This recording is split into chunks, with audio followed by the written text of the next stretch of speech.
청약이 진행되는데 청약을 넣는다고 해서 다 분양으로 이어지는 것은 아닙니다. 왜 그럴까요? 시행사나 분양 대행사의 입장에서 생각해보면 답은 의외로 간단해요. 안녕하세요.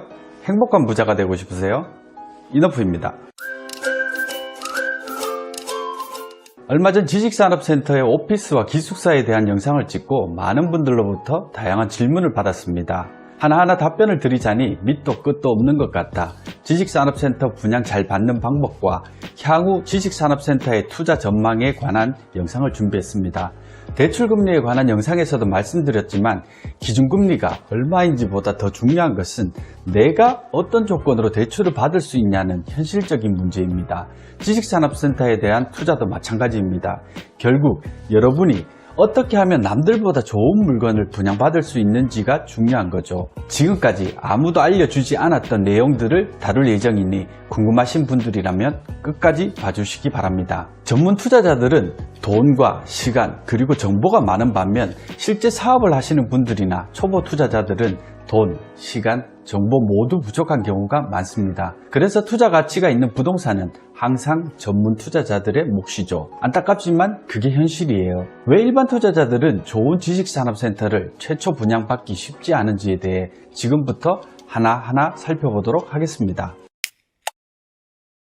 만약 여러분이 일간지에 실린 지식산업센터 분양 공고를 보고 현장에 갔다면 혹은 건물이 올라가고 있는 것을 보고 관심이 생겨 분양 사무실에 찾아갔다면 과연 좋은 지식산업센터를 분양받을 수 있었을까요?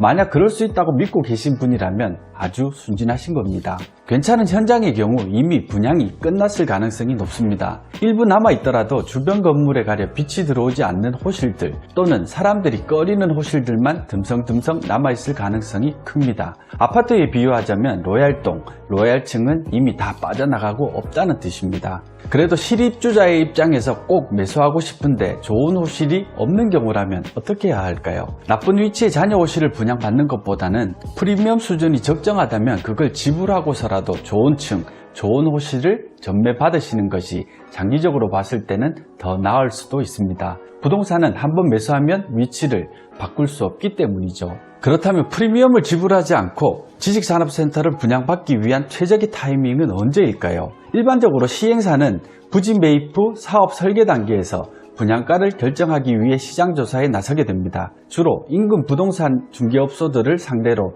주변 시세를 조사하게 되죠. 그래서 그쯤 되면 이미 소문이 다 납니다. 상품성이 좋다고 판단되면 부동산 사장님들이 평소 친분이 있던 대표님들이나 투자자들에게 투자를 권하기 시작해요. 그래서 좋은 위치의 지식산업센터가 들어설 경우 분양이 본격화되기 전에 이미 그들만의 리그가 펼쳐집니다. 우선 분양 대행사가 선정되고 나면 영업사원들은 입주의향서라는 것을 받으러 다닙니다. 사실 이때부터 대부분의 전문 투자자들은 분양을 받을지 말지에 대해 조사하고 판단을 내리기 시작합니다. 괜찮은 사업장이라면 보통 이 단계에서 관심을 두셔야 분양에 성공할 가능성이 높아집니다. 하지만 대부분의 사람들은 이 단계에서 전혀 관심이 없거나 분양될 것이라는 정보조차 아예 접하지 못하는 경우가 많습니다. 이후 청약이 진행되는데 청약을 넣는다고 해서 다 분양으로 이어지는 것은 아닙니다. 인기 있는 현장의 경우 한두 개 호실만 청약할 경우 거의 배정받지 못할 확률이 큽니다. 왜 그럴까요? 시행사나 분양 대행사의 입장에서 생각해보면 답은 의외로 간단해요. 인기 지역에 대단지 지식산업센터가 들어설 경우 분양받고자 하는 사람들이 많겠죠. 그 중에는 이름만 들어도 알만한 회사들도 일부 끼어 있습니다. 이런 회사들은 보통 층 단위로 청약을 넣게 되는데 이들이 1순위예요. 이름 있는 회사가 입주한다고 하면 건물 이미지에도 좋은 영향을 끼치기 때문이죠. 그래서 큰 회사들은 웬만하면 100% 분양을 받습니다. 그럼 2순위는 누구일까요? 분양 영업사원 또는 인근 부동산 사장님들이 몇몇 회사들을 모아 층 단위로 청약하는 경우입니다. 실제 입주를 희망하는 기업과 중간에 전매를 목적으로 하는 투자자들이 한데 모여 청약하는 경우죠. 물론 그 중에는 분양사원이나 부동산 중개업소 사장님들이 물량 확보를 위해 일명 찍기라는 것을 하는 경우도 있습니다. 이처럼 좋은 현장의 경우 1, 2순위로 대부분의 분양 물량이 소화된다고 보시면 됩니다. 만약 여러분이 한두 개 호실을 별 어려움 없이 분양받으셨다면 분양 당시 경제 상황이 좋지 않아 투자 심리가 꺾인 경우이거나 상품성이 좀 낮은 현장일 가능성이 크다고 보시면 맞습니다.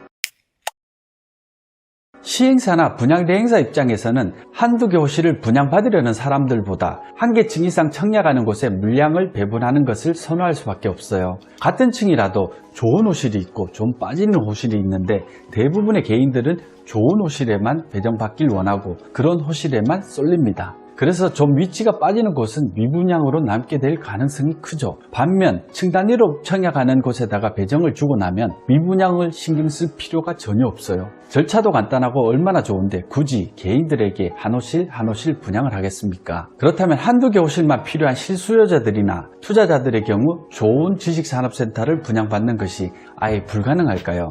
또 그건 아닙니다. 여러 회사들이 모여 층 단위로 분양을 받아서 나누면 됩니다. 그래서 분양 영업사원들이나 주위 부동산 중개업소의 사장님과 평소에 친하게 잘 지내면 층 단위 청약을 넣을 때 함께 투자할 수 있습니다. 단 이 모든 것은 청약 과정에서 이루어져야 하기 때문에 미리미리 관심을 가져야 분양에 성공할 수 있습니다. 본계약이 진행된 이후에 뒤늦게 관심을 갖기 시작하면 10중 8구 이미 늦었다고 볼 수 있어요. 청약은 분양 계약 전까지 언제든 철회가 가능하기 때문에 괜찮은 현장이라고 판단되시면 일단 청약을 넣어두고 분양 추이를 지켜보면서 최종 판단을 내리시면 됩니다. 일간지에 게재되는 분양 공고는 보통 분양 계약이 진행되기 바로 직전에 형식적으로 실리게 됩니다. 이미 분양 물량의 배정이 끝난 상태에서 공고가 나간다고 보시면 돼요. 이때 분양 공고를 보고 현장에 오면 영업사원들로부터 이런 말을 듣게 되실 거예요.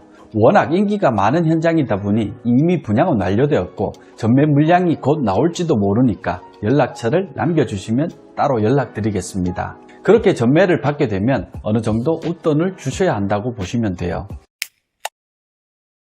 실제로 2018년에 입주한 가산디지털 단지역 앞 SK부연의 경우 한두 개 호실을 최초 분양 때 취득한 사람은 거의 없습니다. 실사용자들의 경우 프리미엄을 일부 얹어주고 전매를 통해 분양권을 취득한 경우가 대부분이라고 보시면 됩니다.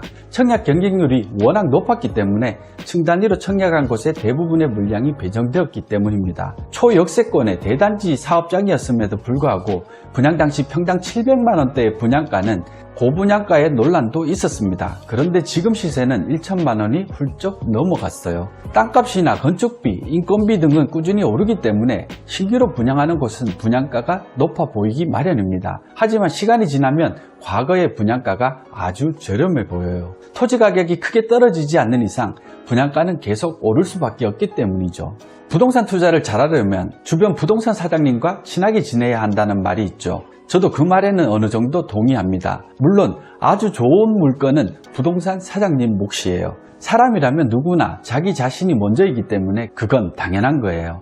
그분들을 탓할 이유는 전혀 없습니다. 대신 직접 투자하기에는 2% 부족해 보이고 남 주기에는 아까운 물건들은 평소 친분이 있는 순서대로 투자를 권유하게 돼요. 제 경우에도 그렇게 해서 도움을 받은 적이 많이 있습니다. 그러니 관심 있는 지역의 부동산 사장님 한두 분 정도는 평소에 친하게 지내시면 덕을 보실 겁니다.